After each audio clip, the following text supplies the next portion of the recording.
Wow, it feels so weird to be filming because I feel like I haven't filmed in a while. This is like the first time I have worn makeup really in a week, which doesn't seem very long, but it's not because I just didn't want to wear makeup. If you do not follow me on Instagram, which I know a lot of you guys don't follow me on my other social media, then you probably are completely unaware of the fact that we have, well, it's still currently happening, a horrendous, horrible fire that basically came blowing into Redding. It started, I'm in Northern California, north of Sacramento. It started burning at Whiskeytown Lake about Wednesday last week. Thursday night, by far the scariest night of my whole entire life. We had to evacuate my parents. A ton of people that we know on the west side of town had to be evacuated. The fire was completely out of control. If you guys follow my channel back when I first started, you guys would have known, the house that I lived in, and it was the house that Ethan took his first steps, and we moved there when he was about 9 months old. And then when I was going through my divorce, I moved out of that house and moved in here. That house, completely gone.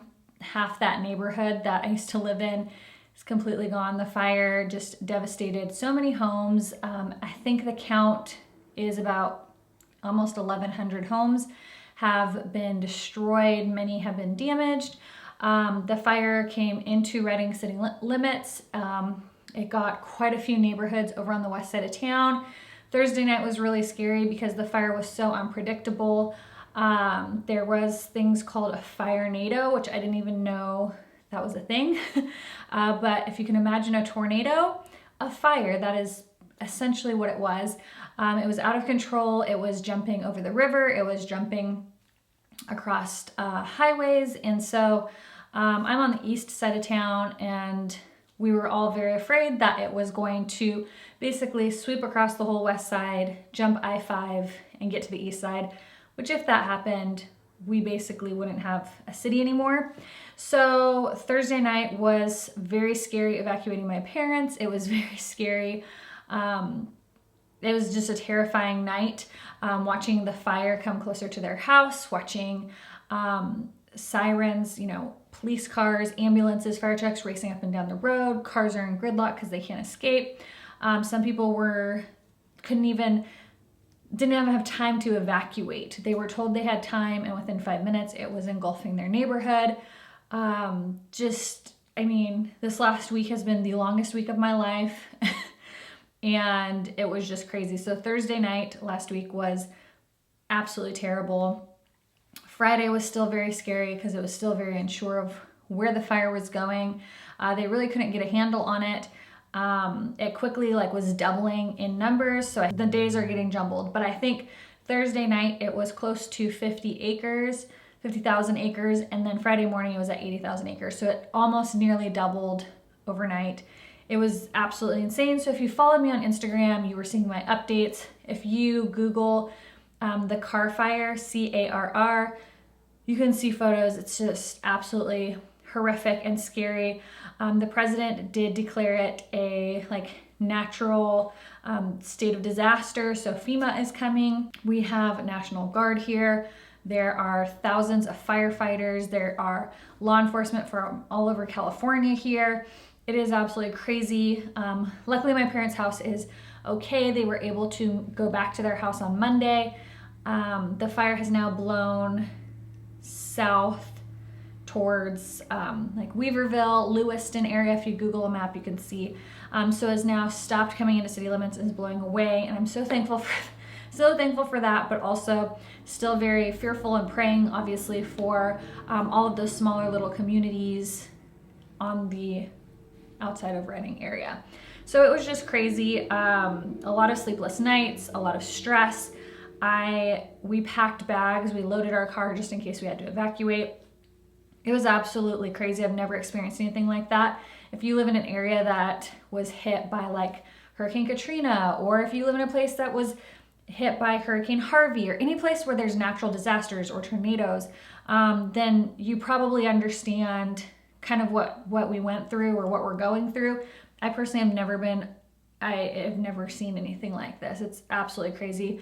A lot of the neighborhoods that were hit are still shut off, or blocked off, so you can't get to them, but you can see quite a few photos. It's absolutely devastating. We have a ton of friends who lost their home, and yeah, 1,100 homes burned. It's absolutely mind-boggling. So the last week has been crazy. I meant to film this video Friday last week, but obviously all my stuff was packed. We were kind of just sitting in the house waiting to see if we were gonna have to evacuate.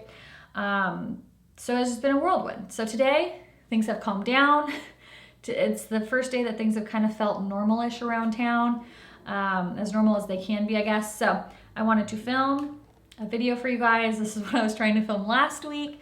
It is the best products under $10. So budget-friendly products. These are really great things that I use very often. Some of them are new finds, and I wanted to share them with you because we don't always want to spend a ton of money on makeup. Sometimes it's a budget reason. Sometimes we just don't really want to spend the money on high-end makeup. So there's a lot of drugstore stuff that's really good. You guys seem to really love the 5 products that I would buy drugstore versus high-end. That video has been getting really good views, so that makes me think that maybe you want to know 10 products. Well, I was trying to do 10 products under $10. I did a little more. Now, there are gonna be some products that I love that I don't mention here. It's because I mentioned them in my 5 products that I'd buy over high-end. So check that video out because those are products I obviously wanted to include here, but I didn't want this to be too repetitive. So, long-winded, very long intro, but I wanted to catch all of you up who don't follow my other social media and had no idea what was happening. I was really only posting it on Instagram stories, but if you're new, welcome to my channel. My name is Cassie. I hope you enjoy this video and decide to stay a while by hitting that subscribe button. Don't forget to give this video a thumbs up before you leave and hit that notification bell, that way you're notified of any new videos. So, I am wearing some of these products today. I wasn't sure if I was gonna film. I kind of just wanted to play with makeup and then decided I'd film. I am wearing the new Anastasia Norvina palette. I ordered that, I don't know, a week ago. Finally just got it in. I'm trying to see how I feel about it. Like aesthetically, I love the way the palette looks. This purple color, I wanted to do something different because I usually kind of stick to the same colors, like rosy golds, that kind of stuff. So I wanted to do the purple, but it was like less exciting than I thought it was gonna be. I thought it was gonna be more like vibrant than it actually is. And I did put Fix Plus on, and so yeah. And I'm extremely pale. I have not self-tanned, obviously, for obvious reasons. So finding a foundation that was light enough for my pale skin was really hard today. But yes, I have some great products and I can't wait to show them. So I'm gonna start off with probably the products that I kind of teased you guys about on Instagram stories. Actually, I think it was on an Instagram photo. This is, I purchased this one. A couple were sent and a couple I bought, but I purchased this off Target. This one I purchased at Target just a couple weeks ago, maybe the beginning of last week. The Profusion Matte 10 shade eyeshadow palette. It just kind of stood out to me as a, you know, it is kind of warm with that orange, but I feel like if you were to take that orange out, it's not like an overly warm palette, but I thought this would be a really good travel palette if you wanted to take this with like one of your more shimmery palettes. It has great brow bone shades. You have a white and a cream shade, so you can kind of mix those together if this is too stark or this is too dark. Stark and dark. You have 4 different transition shades. This one's great if you have a little bit deeper skin tone. Obviously, if you have lighter, these ones are kind of similar. One's more cool tone. This one kind of has a little bit more of that yellowy undertone. You have a nice orange. This one is a really cool toned brown, which I like. And then these 2 browns are great. These blend so nicely into the eyes. You can tell it's been a while since I've filmed because I can't even talk properly, but they're so creamy. Do you see that? Super creamy, very pigmented, very blendable. I would say that this holds up just as good as a lot of my high-end matte palettes, and this is $5. $5, it's crazy. And I love that you can get a full look with it. So this one is the mattes palette. I love that. Look at this baby. They sent this to me, the Sienna's palette, and it comes with a brush too, which is awesome. This is obviously a nice warm palette, but I think if you didn't want to spend the money on like the Natasha Denona palette, whatever one had these colors in it, the Sunset or something, I ended up selling mine on Mercari because I never used it. You have a gorgeous yellow kind of canary color, oranges. You have some fun berry tones in there. The quality of this is just like the mattes. The shimmers are very pigmented. They're very beautiful, soft. You can see a couple of them swatched there. Very, very pigmented, blendable. You do get a little bit of fallout like when you tap your brush into it because they are kind of softer. Sorry, I'm blinding you with the lights. They're a little bit softer in the mattes, but they are so incredibly creamy, blendable, amazing. Let's check this brush out. I haven't tried the brush, but this is 10 bucks at Target. Oh, and the brush feels nice too. You get a blender on one side, and then this one's more of like a concealer type brush that would be really good for packing on those more shimmery shades. This is the Sculpt and Glow palette, also by Profusion. They sent this one. This is not sponsored by any means. You can get these all at Target. Now, this brush does nothing really for me. I mean, you could use it, but I'd probably just toss it. But I love this because you get this light, very creamy colored under eye powder or highlighting powder. You have a light contour and a medium sculpt. So this one's more gray toned. So depending on your undertone, that will work for you. But this one's really good for a nose contour, or even if you wanted to use this as like blending it in your crease, if you want to do something very low maintenance. They are a little bit powdery, but it's a really nice highlight. I have used this multiple times now, and I really like those highlights. I think they apply a lot better with a brush than swatching them with your fingers, but they're absolutely beautiful. And for 10 bucks to get 6 highlighters and then contouring powders, pretty good deal, 10 bucks. Next is, I need to get lighter shades, obviously too dark. The L'Oreal Pro Glow and Pro Matte. I love these, I love them. I talk about them all the time because I really do like them. It's probably one of my most used foundations. It's one that I find that is in my empties often. I usually mix the two because I just love the way they look together. Fallible Pro Glow and then Fallible Pro Matte. Wear them separately depending on your skin type, or mix them together, and it's just the perfect long wearing, semi-matte, slightly glowy foundation. I don't find that this is overly glowy anyways, so I really like this. It's still probably in my top 5 foundations. Really love those, and 10 bucks. This is a newer one that I've been loving. This is the e.l.f. Poreless Face Primer. I've been using this every day just for the center of my face. It's a silicone-y feeling primer. Like, it gives you that smooth silicone feel, but it's more of like a white lotion, which is interesting because most of those silicone-y ones are clear or they have like kind of a tint, but it absolutely like blurs the pores, it fills in your pores, and it gives your skin the most silky, soft feeling ever. It does have, I don't know if it's like, oh, it's tea tree. That is the smell. It has a tea tree scent to it, which I actually really like. And it's incredibly smoothing. It doesn't add any like greasiness to your skin. You don't need a lot. I do one pump and that literally covers the whole center of my face, and then I kind of blend it outwards. Absolutely love this, very inexpensive. e.l.f. you can get at Target, Walmart, Amazon, and of course the e.l.f. website. Right, we have the Revolution, Makeup Revolution Concealer. I really like this. The Colourpop Concealer is also another really good one for under $10. And I also have the Catrice one.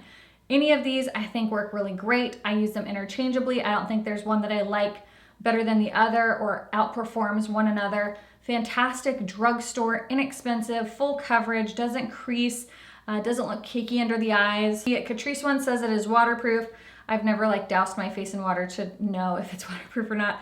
And then the Revolution, Makeup Revolution, is conceal and define, so you can use this as a contour, highlight. I tried getting the darker shades for contour and I didn't really love it, but I do love this as an under eye concealer. Great. Colourpop also, another great one. Any of these would be fantastic and they're under $10. This one is limited on shades. The Colourpop one and the Makeup Revolution one have a ton of shades. So it really just depends on preference and obviously what shade you need. But I love the shade range of Colourpop and Makeup Revolution. The Catrice I think has maybe 4 or 5 shades. Also Lashes Lash Glue. I use this every time I wear lashes. It's the only lash glue I use. Absolutely love it. It's $10. I went crazy and bought like 6 or 7 of these when they were on sale at Sephora for $6. Fantastic glue. I have the black one as well. Easy peasy, lemon squeezy to use, really holds your lashes on. Can't say enough good things about it. It's a great lash glue. The Wet n Wild liner, I've talked about this many times. I like the Maybelline Curvitude as well. There's definitely some high-end ones I like. But for drugstore, this Pro Line Felt Tip Eyeliner from Wet n Wild, I think it's $4 or $5, depending on where you get it. It's just so nice and black. Well, now it's not gonna show up as black because I just put all that primer on. But it is a nice black rich liner. I love the felt tip on it. I don't find that it dries out super quickly. I get pretty good use out of it for how tiny it is. And it's just, it stays put. It makes it really easy to do a wing. It's just a really nice matte black eyeliner. It's really, really good. So if you haven't tried this yet, I highly recommend giving it a go. It's one of my favorites. All right, the Physicians Formula Butter Bronzer. This is great. Depending on where you get it, it's gonna be a lot more expensive. I did find Target was the cheapest at I think about $8.99 or $9.99. Ulta had it at like $13 or $14. So depending on where you get it, you can get it for under $10. This one is the light bronze. I've already finished up the regular bronze color. It smells like a tropical vacation. Absolutely love it. I love how soft it is because it makes it so blendable, like a second skin. I love this. You guys were the ones that actually told me about it. This one would be great while I'm fair. You guys were the ones who told me that you loved this so much, so I had to pick it up, and I've loved it. Already finished one. Have this light bronze one for when I'm more fair. And it's just a wonderful, wonderful drugstore bronzer. I have two other kind of contouring palettes. This one is the Prime and Fine palette from Catrice in Ashy Radiance. I don't know if they have another shade of this, but you have a really nice cool toned color for contouring, depending on your skin tone. Some skin tones, this will not work depending on what your undertone is. But if you tend to gravitate towards more cool toned, ashy toned contours, I think you'll really like this. It's a really nice one. It blends super nicely into the skin. It looks really dark, but then when you go to blend it in, it's actually not super intense and dark. And then this highlight is actually pretty nice. If you don't like something intensely blinding, this one is really good. It's great for every day. Also, if you just needed like a quick pinch for an eyeshadow look, you can put this in the crease, put this on your lid or just in the inner corner, and you're good to go. The other one is this one right here. This one's from Makeup Revolution. It's the Bronze and Glow Chocolate Bar Bronzer and Highlighter. This looks very similar to the Kylie Cosmetics one, and it's really, really pretty. It has a subtle chocolate scent to it. This one I really like because it's a, again, nice light toned ashy contour, which works really well for my skin. It looks dark and intimidating, but once you blend it in, it really does give you that nice natural shadow look, again, depending on your undertone. And then the highlight is a little bit more blinding. Absolutely beautiful. Highly recommend that if you haven't tried it out yet. All right, I have a blush here. I decluttered a ton of blushes, and there was a couple that I kept that I really liked that were drugstore. And the Ulta Velvet Blushes, these are it. This one's in Naive. These are $9. So velvety, smooth, pigmented, and just soft, you know. Having a really pigmented blush, not always the greatest thing because sometimes it can get out of hand really quickly, especially if you are not super experienced with makeup, or even me who I've played with makeup for years and years and years. Super pigmented blushes can get out of hand really, really fast. This is pigmented, very pigmented, but in a soft way. So you can build it up. It's not overly powerful to where you have to like barely touch it and then wave a bunch off or blow a bunch off and then go in with it. It's still got great pigmentation, but in a very soft, wearable way, not in a way that's like so pigmented that you have to be extra, extra careful. These are really nice, creamy, $9. Ulta always has like buy one, get one half off, or buy one, get one 40% off, or buy one, get one free, or buy two, get one free. So they have a few shades. I don't think they have the largest shade range in blushes, but they do have quite a few. And I love the Ulta Velvet blushes. Some of their blushes have a bunch of shimmer in them. I don't like those ones, but the matte ones are beautiful. I have a couple highlights here. The first is this e.l.f. one. It is in Starlight Glow. This is stunning. It is like the blinding highlight, which it doesn't really look like it from a swatch, but when you go to put this on your face, it gives you the most gorgeous, well, I have a little bit of highlight on. Let's add some more. So you can just see, it's so pretty. I'll put a little, this color is just stunning. So it builds up beautifully. It gives you a nice blending highlight that melts into the skin. If you use a beauty blender with this, oh, it's on like Donkey Kong, and it's gorgeous. This one is also really pretty from Makeup Revolution. This is in Blushing Hearts Golden Goddess. I decluttered quite a few, but I kept this one. Oh, it's so pretty. Oh, this color is so pretty. This one has more of a golden shift to it. You can kind of see there. kind of more of that blinding highlight, but a really gorgeous gold color that's like not too gold. I think if you have olive skin tone, this is gonna be gorgeous, but it also works on fair skin girls like myself. So you can wear that. Sometimes it's hard to pull off those really golden highlights when you're really, really fair. I think this is beautiful. These also are beautiful. They're so amazing. They have quite a few colors now. I think 5 colors maybe. I have the gold one and the rose gold. This is the Maybelline Master Chrome. This one's in rose gold. Absolutely beautiful. Now the texture of this reminds me of the texture of those Profusion ones, and oh, so pretty. Now this is too dark for me to wear if I don't have a tan, but look at, can't you see how blinding and beautiful that is? Absolutely gorgeous. You really buff it into the skin and it starts to give that wet, really glossy look to the cheeks. Absolutely love these. Highly recommend checking them out because they are absolutely stunning. This liquid gel cushion liner from Catrice is so cool. It's like a little cushion and it's like a liquid liner. So you just use a normal like angled brush or whatever you'd use to do gel liner, and you use this. It's matte, it's black, it's super rich, very pigmented, really innovative and cool because I haven't seen anything that is like a cushion liquid liner. I love this. Definitely recommend picking that up. And last but not least is what's on my lips. These are the L'Oreal Infallible Pro Matte Liquid Lipsticks, the chocolate ones. I die. They just sent me the rest of the collection, but I'd bought 4 or 5 colors because I love it so much. It smells heavenly, like chocolate. And this color is beautiful. This one's in Candyman, and it's what's on my lips. But they're super pretty, very comfortable, slightly sticky, but not in like an annoying way. But it doesn't give you that dry, cracked lip feeling. So I hope you guys enjoyed this video of some products under $10 that are definitely worth picking up. Some of these you've heard me mention before, some of them you haven't. If you tried any of these, let me know in your comments below. Let me know some of your best products under $10 in the comments so we can all read them and get some new ideas. And yeah, I hope you guys are all having a wonderful day, and I will see you guys in the next one. Bye!